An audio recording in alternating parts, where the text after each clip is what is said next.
গতকাল রাতে ফুল এনেছে ইন্দ্র, এসে শুয়ে পড়েছি। মামন দেখো তোমার জন্য একটা জিনিস এনেছি। ওই লাফিয়ে ঝাঁপিয়ে ওঠার মতন শরীরে শক্তি ছিল না, তাই এরকম অবস্থাতে ঘরে রেখে দিয়েছি। সারা রাত এসি চলেছে, আমার মনে হয় না ভেতরের ফুলগুলো নষ্ট হয়েছে কিংবা কিছু হয়েছে। এখন ফুলদানির মধ্যে রাখবো। কেমন হাঁপিয়ে হাঁপিয়ে যাচ্ছি, অতিরিক্ত গ্যাস অম্বলের জন্যও না এরকম হাঁপানি ভাব আসে। তবে আজকে গ্যাস হচ্ছে না, বুঝছেন? চলুন, হ্যাঁ, সংসারের প্রতিদিনের কাজকর্ম কিছু হোক বা না হোক, জামা কাপড় গোছাতে হবে আর ভেজা জামা কাপড় মেলতে হবে। এই কাজটা না করলে ঘর দুয়ার পুরো ছোট্ট ভাগাড় হয়ে থাকে। হ্যাঁ গো বন্ধু, কালকে ওয়াশিং মেশিন ঠিক করতে এসেছিল, সেটা চেক করার জন্য এই কটা জামা কাপড় ধুয়ে রেখেছি। মেলবো করে আর মেলা হচ্ছে না, কারণ আগের জামা কাপড়গুলোই তো ভালো করে শোকায়নি। আর আমাদের পাশের বাড়িতে কিছুর একটা কাজ হচ্ছে, পরশুদিন থেকে ঠকর ঠকর ঠকর ঠকর এক নাগারে আওয়াজটা আসছে, তো মনে হয় আমার মাথাতেই কেউ হাতুড়ি পেটাচ্ছে। নিচের ঘর সিঁড়ি মোছামাছি করে যখন ঠাকুর ঘরে গেলাম, দেখি আমার হাত পা কেউ যেন টেনে ধরে রাখছে। এরকম মাঝে মধ্যে হয় আমার, জানেন তো।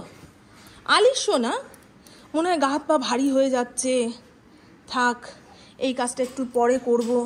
ওই করতে গিয়েই তো ব্যাস সারাদিনের রুটিন গন্ডগোল। বুবুকে কতবার বলেছি, তোর প্রত্যেক দিনের পরনের জামা একটুখানি ধুয়ে কেচে মেলে দিবি।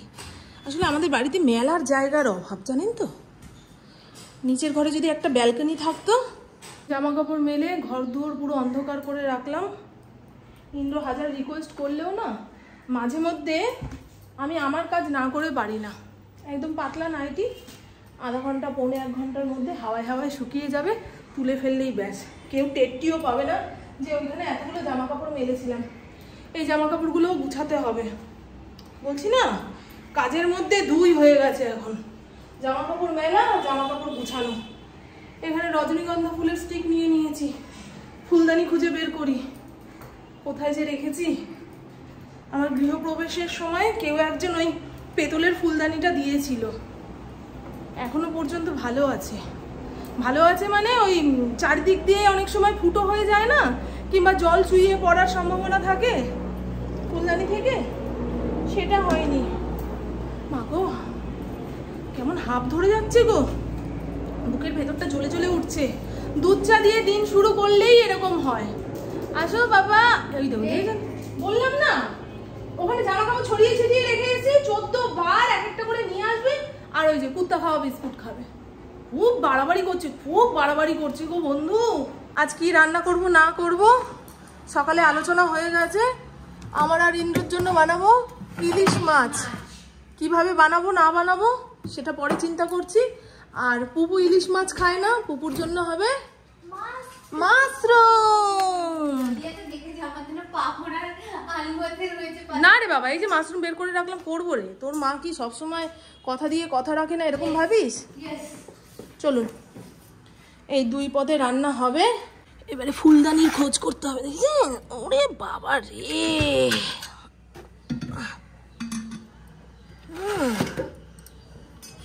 আমাদের মতো সাধারণ ঘরে ফুলদানিতে ফুল রাখাটা হচ্ছে বিলাসিতার সমান। সেই কারণে ফুলদানি কোথায় ছিল? ওই আলুর ঝুড়ির পাশে। ভাবা যায়, সময় থাকলে এটাকে সুন্দর করে মেজে ফেলতাম। এখন আর মাজা ঘষা হবে না। রান্না বান্নায় মন দিই, ঠিক টাইম মতো করে দিতে না পারলে পুপু ইন্দ্র আবার বেরোতে পারবে না। 3টের সময় ওরা কলেজের ফর্ম ফিল আপ করতে যাবে। আমাদের নতুন অফিসেই হবে, তবে সময় মতো রেঁধে বেড়ে রাখতে পারলে না, সব দোষ আমার ঘাড়ে এসে পড়বে। যে কোনো ফুলদানিতে ফুল রাখার সময় জলের মধ্যে অল্প একটু চিনি দিয়ে দেবেন, তাহলে ফুল বেশ কয়েকদিন তাজা থাকবে। আর না হলে ফুলেদের খাবার পাওয়া যায়, সেটাও দোকান থেকে কিনে এনে জলের সঙ্গে মিশিয়ে ফুল রাখতে পারেন। জয় গুরু।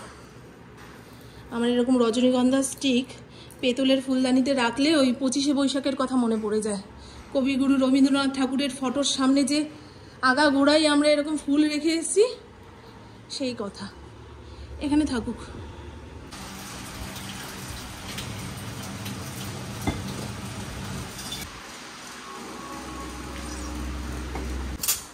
কতদিন ভেবেছি একদম সকাল থেকে আমি যে দিনটা শুরু করি সেই অবস্থাতে আপনাদের সঙ্গে আড্ডাও শুরু করব, হয় না গো? তখন মাথার মধ্যে চলে হুটোপাটি, কতক্ষণে বাসি কাজ সেরে স্নান ধান করে ঠাকুর পুজোতে বসবো। 9টা সাড়ে 9টার মধ্যে পুজো করতে না পারলে মনের ভেতরটা কেমন কেমন যেন হয় না, এই যে ঠাকুর আমার অপেক্ষায় বসে থাকতে থাকতে অন্যের বাড়িতে জল মিষ্টি খেতে চলে গেল, আমি যে পুজো আর্চা করছি ঠাকুর আর দেখছে না, বুঝলেন? এরকম ভাব লাগে মনের মধ্যে। এই নতুন বস্তার চালটা ঢেলেছি, দেখুন চালের ভেতরে না এরকম দলা দলা হয়ে গেছে। কি কারণে বলুন তো? চালের বস্তার মধ্যে মনে হয় কোনোভাবে জল পড়েছিল। ইন্দ্রকে বলেছি, চালালাকে বলো যে উনি এতদিন যে চাল দিয়েছে কোনোবার এরকম হয় না, কিন্তু এবারে চালটার মধ্যে এরকম দলা দলা চাল পেয়েছি।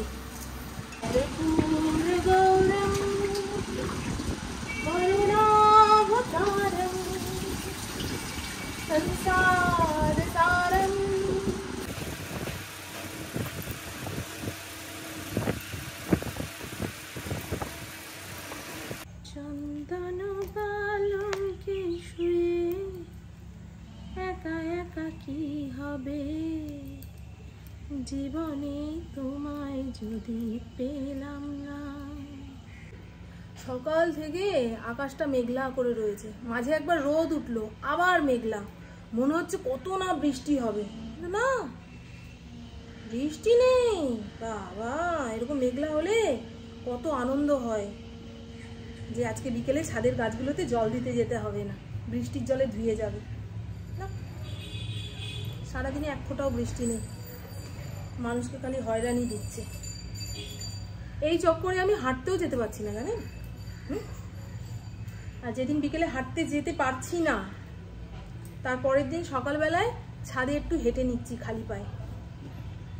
মাটির সঙ্গে টাচ নেই বললেই চলে, বাড়িতে ঘাসও নেই, মাটিও নেই।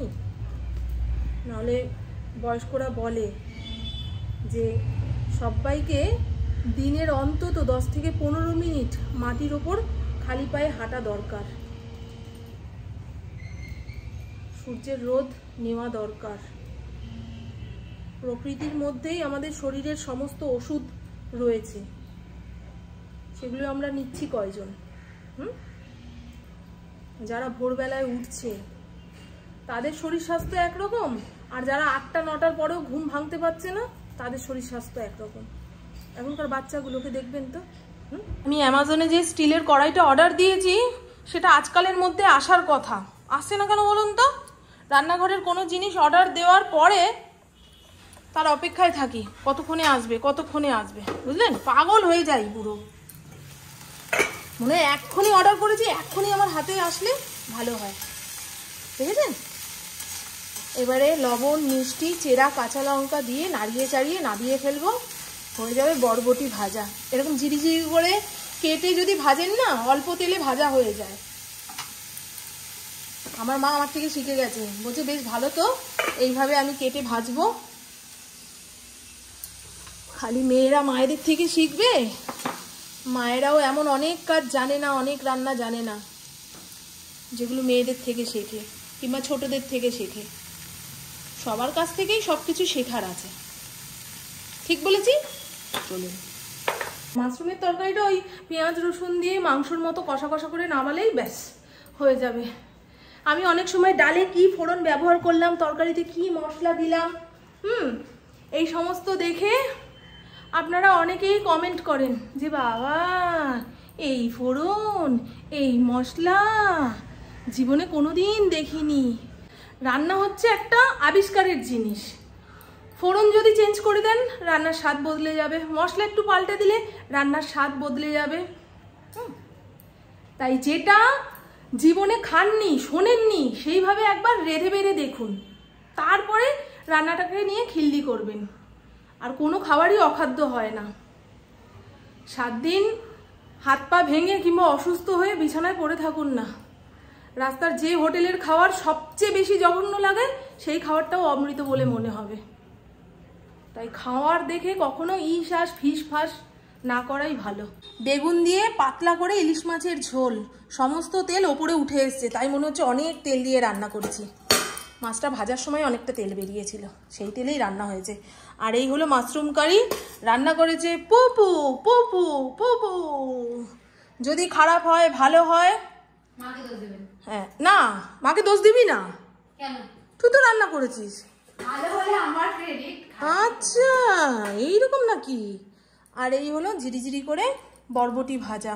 বললাম না আজকে পুপুর কলেজের ফর্ম ফিল আপ রয়েছে, তা পুপুরটা সাবমিট হয়ে গেছে। পুপুর এক বান্ধবীরটা কিছুতেই সাবমিট হচ্ছে না, তাই পুপুর কাছে এসছে ও যদি কোনো ব্যবস্থা করে দিতে পারে। দুজনে মিলে ছাদে গেল আর আমাকে ডাক দিয়ে গেল, ও মা তুমি কি ছাদে আসবে? আমি তোরা যাচ্ছি।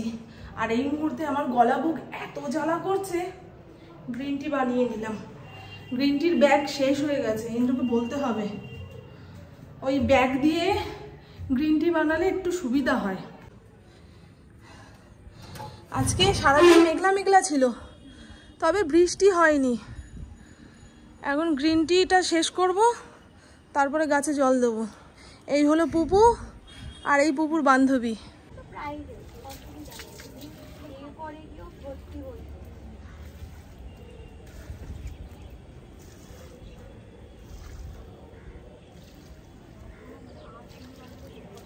হ্যালো বন্ধুরা, আমাদের মধ্যে অনেকেই যে কোনো উৎসব অনুষ্ঠানে কম বেশি সাজুগুজু মেকআপ তো করেই থাকি। আর যারা প্রত্যেকদিন অফিসে যাচ্ছে তারা তো প্রত্যেকদিন মেকআপ করতে চাইছে। আর মেকআপের সবচেয়ে গুরুত্বপূর্ণ বিষয়টা হচ্ছে ফাউন্ডেশন। আর আমার তো এত ঘাম হয় ফাউন্ডেশন ইউজ করলে সেটা কিছুক্ষণ পরেই গলে যায়, আর অতিরিক্ত কেমিক্যাল ব্যবহার করলে আমার স্কিনে দানাও বেরিয়ে যায়। তাই এত রকম সমস্যার সমাধান করতে মামাআর্থ আমাদের জন্য নিয়ে চলে এসেছে যে Mamaearth hydra glow full coverage foundation. এই ফাউন্ডেশন 6টি আলাদা শেডে পাওয়া যাচ্ছে। তাছাড়া এই ফাউন্ডেশনে রয়েছে SPF 35 সান প্রোটেকশন। এটি sweat resistance, water resistance, made certified ফুল কভারেজ ফাউন্ডেশন। এতে রয়েছে টার্মারিক ও ভিটামিন সি এর গুণাগুণ, যেটি আমাদের স্কিনে ন্যাচারাল গ্লো আন। এই ফাউন্ডেশন আমাদের স্কিনে 12 ঘন্টা স্টে করবে, যদি কোনো স্পোর্স থাকে সেটাকে হাইড করবে। তো চলুন Mamaearth hydra glow full coverage ফাউন্ডেশনটা ইউজ করার আগে মামাআর্থ গ্লো পোর ব্লারিং প্রাইমারটা মুখে মেখে নেব। 6খানা ফাউন্ডেশন শেডের মধ্যে শেড নাম্বার 06 ক্যারামেল গ্লো আমার স্কিন টোনের সঙ্গে ম্যাচ করছে। মামাআর্থের যে কোনো প্রোডাক্ট আপনারা পেয়ে যাবেন আপনাদের কাছাকাছি মামাআর্থ স্টোরস থেকে। দেখুন আমি মুখের এই পাশে ফাউন্ডেশন ইউজ করেছি আর এই পাশে কোনো রকম ফাউন্ডেশন ইউজ করিনি, তাতে তফাৎটা বুঝতেই পারছেন। এই পাশে কোনো রকম জেল্লা নেই, তবে এই পাশে ইনস্ট্যান্ট একটা গ্লো এসছে ফাউন্ডেশনটা মাখার পরে। তো Mamaearth hydra glow full coverage foundation পুরো মুখে অ্যাপ্লাই করার পরে এখন আমি বাইরে বেরোনোর জন্য রেডি। আর এই ফাউন্ডেশন আমার মুখে অনেকক্ষণ যাবত স্টে করবে, তাই কোনো চিন্তাই নেই। মামাআর্থ হলো একটি ভারতীয় ব্র্যান্ড। মামাআর্থের যে কোনো প্রোডাক্ট ন্যাচারাল উপাদান দিয়ে তৈরি, এর মধ্যে কোনো রকম হার্মফুল কেমিক্যাল নেই বলে আমাদের যে কোনো ধরনের স্কিন ও চুলের জন্যই উপযোগী। আমরা মামাআর্থের যে কোনো প্রোডাক্ট পারচেস করতে পারবো নাইকা, অ্যামাজন, ফ্লিপকার্ট, পার্পেল.com থেকে। তাছাড়া অফলাইনে তো পেয়েই যাবো। এছাড়া মামাআর্থের যে নিজস্ব ওয়েবসাইটটা রয়েছে সেখান থেকে মামাআর্থের প্রোডাক্ট পারচেস করলে পেয়ে যাবো বিগ ডিসকাউন্ট। এছাড়া মামাআর্থের কোনো প্রোডাক্ট ব্যবহার করার পরে যদি মনে হয় না এই প্রোডাক্টটার মধ্যে এই জিনিসটুকু কম রয়েছে, তাহলে আমরা মামাআর্থের ওয়েবসাইটে গিয়ে কমেন্ট করতে পারি, তাহলে মামাআর্থ তাদের প্রোডাক্টগুলোকে আরও বেশি ইমপ্রুভ করতে পারবে। আর সবশেষে বলি, আমার এই কুপন কোডটা যদি আপনারা ব্যবহার করেন তাহলে পেয়ে যাবেন 20% ডিসকাউন্ট। দশকর্মা ভান্ডার থেকে নারকোল ছোবড়া আনবো আগামীকাল বৃহস্পতিবার। সন্ধ্যের সময় একটু নারকোল ছোবড়া দিয়ে ধুনো জ্বালাতে না পারলে মনের ভেতরটা কেমন হয়। আর মায়ের সঙ্গেও দেখা করব। কাল রাত্রির থেকে আজ দুপুর পর্যন্ত মাকে 6 বার ফোন করেছি, মা ধরলো না। সন্ধ্যের দিকে কীর্তনে যায় আর সকালের দিকে রান্না বাটি বাজার এই সমস্ত নিয়ে ব্যস্ত, কখনো তো ফোন হাতে করে নিয়ে ঘোরে না। আর পুপুর বান্ধবী আমাদের অফিসে বসে চা বিস্কুট খেয়ে এসছে। আমি বলেছিলাম যে তোদের চা বানিয়ে দেবো, বলছে না আন্টি। তাই পুপুকে বললাম ও যদি 7টা সাড়ে 7টার পরে বাড়ি যায় ওকে ম্যাগি বানিয়ে খাওয়াস। বলছে ঠিক আছে মা তুমি যাও। বাচ্চারা নিজেদের বন্ধুর যত্ন আত্মি খুব সুন্দর করে করতে পারে, তাই না? বাড়ির আত্মীয় স্বজন আসলে ওদের একবার ডাক দেবেন, মুখ দেখিয়ে পালাবে, কিন্তু বান্ধবীরা আসলে তোকে এটা করে দেবো, তোকে সেটা করে দেবো। আজকে আর বৃহস্পতিবারের বাসন কোসন মাজতে পারলাম না। যদি দশকর্মা ভাণ্ডার থেকে এসে সময় হয় তাহলেই বাসন কোসন মাজবো, আর না হলে কাল সকাল সকাল উঠে বাসন মেজে ঘরদুয়োর পুছে বৃহস্পতিবারের পুজোয় বসতে হবে। আর এই ব্যাগটাতে করে আমি নারকোল ছোবড়া আনি, ঠাকুর ঘরেই ছিল। সেদিন মেলায় টাকা চুরি হয়ে যাওয়ার পর থেকে ওই ব্যাগটা বাতিল করেছি। এই ছোট্ট ব্যাগটা নিয়ে বেরোচ্ছি তো, দুখানা ফোন ধরে না। যেই ফোনটা আমার হাতে আছে সেটা শুধু ভিডিও করার জন্য, আর যেই ফোনটা বাড়িতে পড়ে রইলো সেটা কারোর সঙ্গে যোগাযোগ করার জন্য। তাই ইন্দ্রকে বলে দিলাম, আমি আমার মায়ের বাড়িতে থাকলে রাস্তায় দাঁড়িয়ে ফোন করো না, কিন্তু আমি ফোন বাড়িতে রেখে গেছি। বলছে ঠিক আছে, আমিও তোমার মায়ের বাড়িতে আজকে সকাল থেকে একবারও যাইনি। প্রত্যেকদিন মায়ের বাড়ির দেখাশোনা করে আসছে না, কোথায় কতটুকু গাঁথনি হবে না হবে। ইন্দ্র যেহেতু এই কাজটা ভালো বোঝে, মায়ের কাজটা দেখে শুনে দিতে পারছে। চলুন বন্ধু, রঙ্গিলাকে দেখ উঠি। বাবা, আমি এখান থেকেই খবর পেয়ে গেলাম যে আমার মা টোটো করে আমার বাড়িতে রওনা দিয়েছে। আর মাকে সকাল থেকে ফোনে পাচ্ছি না, তাহলে ভাবো কি বলবো বলুন তো। এই জায়গাটায় কি হবে?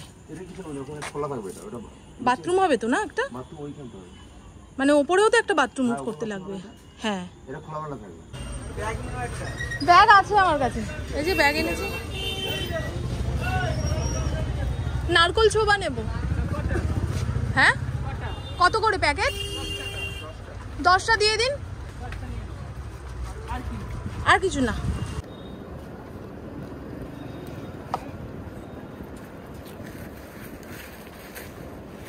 হবে এর মধ্যে 10টা।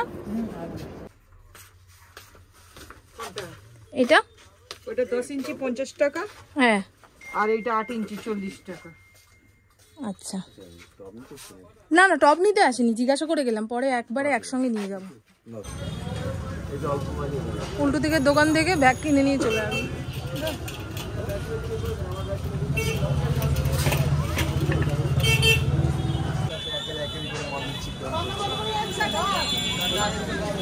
কি গো, তুমিও বেরিয়েছো, আমরাও ওইখানে দাঁড়ালাম গিয়ে। তা বিকাশ দা, ওই কমল কাকা, ওরা বলছে তোর মা তো তোদের বাড়িতেই গেল টিফিন কারি হ্যাঁ, যাই হোক, তোমার ফোন বন্ধ কেন? কাল থেকে ফোন করে যাচ্ছি তোমার। ওই বাচ্চাটার জন্য, পুকুর জন্য মোমো আনতে বললাম।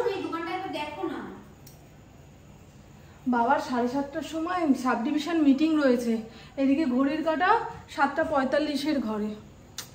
এদিক ওদিক সেদিক দাঁড়িয়ে যদি কিছু কিনে আনতে বলি না, মাথা গরম করবে।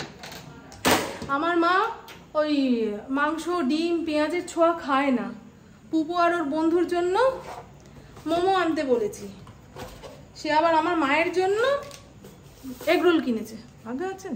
হ্যাঁ, যে মানুষটার গলায় মালা তাকে মোমো খাওয়াবে এখন।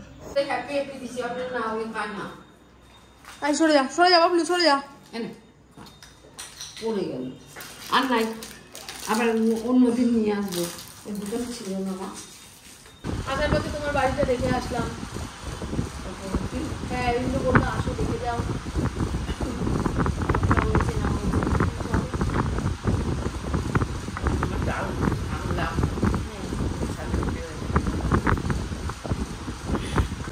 প্যাকেটে ভরে নিয়ে চলে যাবো, প্যাকেটে ভর নিয়ে। আমি ফড়িংকে আটকাচ্ছি নিচের ঘরে। যা, বিছানা পাট ময়লা করিস না। কি কি বলো, গান গাও কেন আবার? খাও, দুটো খাও, একটা আমার জন্য রাখলাম। নাও, বৈষ্ণব মানুষ আর কি খায়, তাই না বলুন?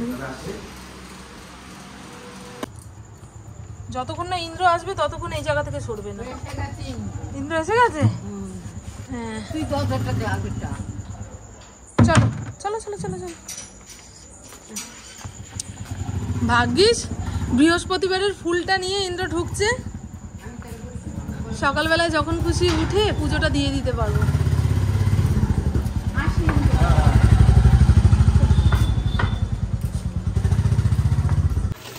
আর নারকোলের ছোবড়া আনার পরে এখানেই ঝুলিয়ে রেখেছি।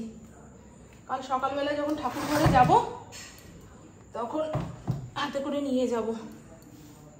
আমি মা চেয়ারে বসেছিলাম, এক একটা চেয়ার এক এক দিকে, বাসন কোসন গোছানো হয়নি, সেগুলোও গোছাবো। আপনাদের বলছি এরপরে আমাকে কি কি কাজকর্ম করতে হবে না হবে।